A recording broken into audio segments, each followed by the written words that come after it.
Stallion Research presents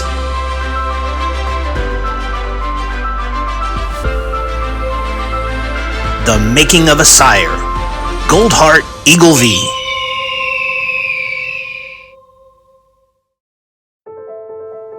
After the completion of his 2-year-old season and the 2019 quarter horse meet at Ruidoso Downs, Goldheart Eagle V was turned out until his 3-year-old season came around, with eyes going back to the mountain in Ruidoso for the lucrative 3-year-old derbies. And for his 3-year-old season, the duties of training the well-bred son of one famous eagle would be handed over to trainer Monty Arosa, who sent Goldheart Eagle V to Oklahoma City at Remington Park to train in preparation for the derbies at Ruidoso. It's the first year that I went to Remington Park, had a stable at Remington Park, and Sammy Valeriano and Matt and Benny Dunn sent me several horses there to start, and Goldheart Eagle V was one of those horses. And the first time that I saw him, he was absolutely gorgeous to look at. He was just, he was so eye-appealing. His conformation was perfect, he was just stunning. But I really didn't know a lot about him, as, this was my first opportunity to handle him. It was a windy day in Oklahoma, and Monty called me to go work this horse. And he just needed a turn and work. And the horse, I didn't know much about him or anything like that.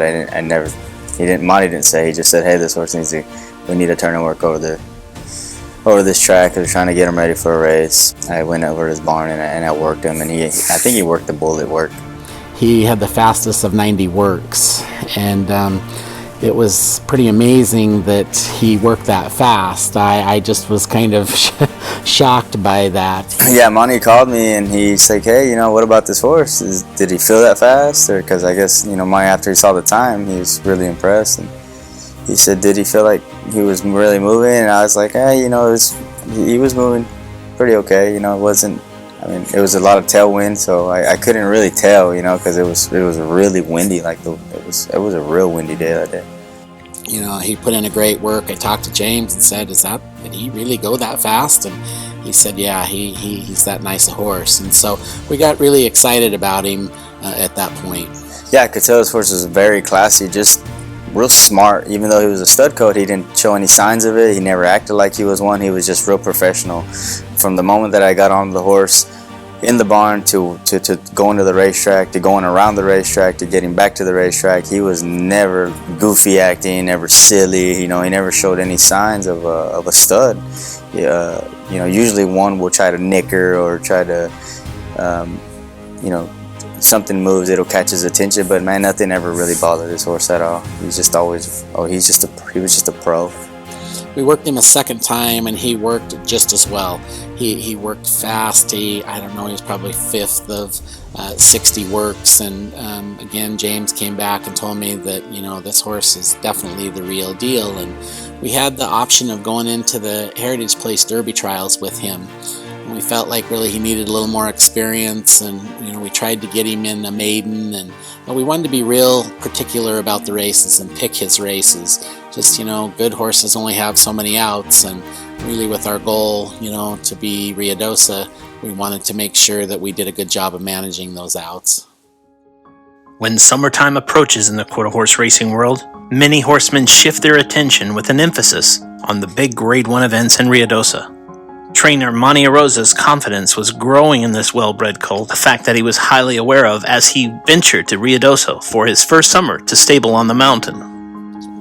Yeah, that Ruidoso was always the goal with him. He's impeccably bred. As far as the industry goes, I think I love Straffle Special mares. I've trained some Straffle Special horses, and they've been absolutely, fantastic.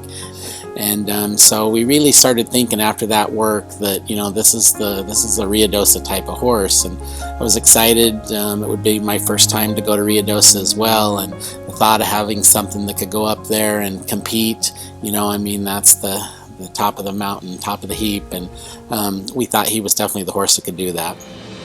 Once he arrived and began to be acclimated to the altitude of Ruidoso, Arosa worked with his assistant trainer, Jed Vane, to begin his preparations to point at his first engagement on the mountain, the Grade 1 Ruidoso Derby Trials. I rode him in the Ruidoso trials, and I was actually confident in the horse because of the good work that he had. at Remington, and he was training very good. So we thought it would be a good idea to get him out to Ruidoso, get him acclimatized with the altitude, get him training there on that racetrack. And the horse has a fantastic mind. That's one of the things. Not only is he gorgeous and fast, but he has a phenomenal mind. And he settled in at Ruidoso great. And so we started preparing for the first set of Derby trials there. Goldheart Eagle V drew the 5-hole in the 10th trial race of the Ruidoso Derby trials. Into the gate. They're all set. They're off. Kisses flying by broke first. Good start for Oatman Creek Senator along the inside. He's back, is moving up at the rail.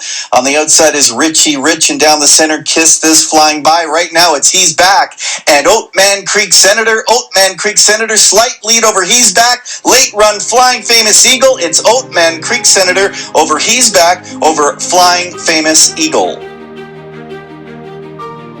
After having nothing short of a disastrous opening 75 yards in the race, Goldheart Eagle V shows his ability as he closes with a flurry to finish 5th in his debut in his 3-year-old campaign. We run him in the Ruidoso Derby trials. He comes out 5th. You know, we said, okay, he ran good. You know, he just needed that race. He had somewhat of a troubled start, and he kind of just trod down through there and just kind of followed the pack. He made a little run towards the end.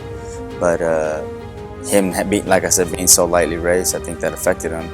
It was his first race in a long time. He actually needed a race, and he didn't get away real good. Kind of left green almost. He was so lightly raced, the horse needed just a little bit more experience. He didn't break very well. That was one of the things that we were having with him. He wasn't getting away from the gate real sharp. And he kind of broke and got in some trouble and run 5th.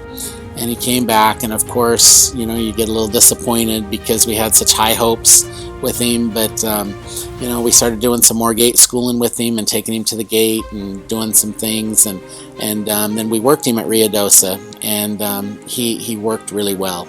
And we thought, okay, we think we're starting to get things figured out. We're getting him sharper at the gate. And, you know, then we headed to the Rainbow trials.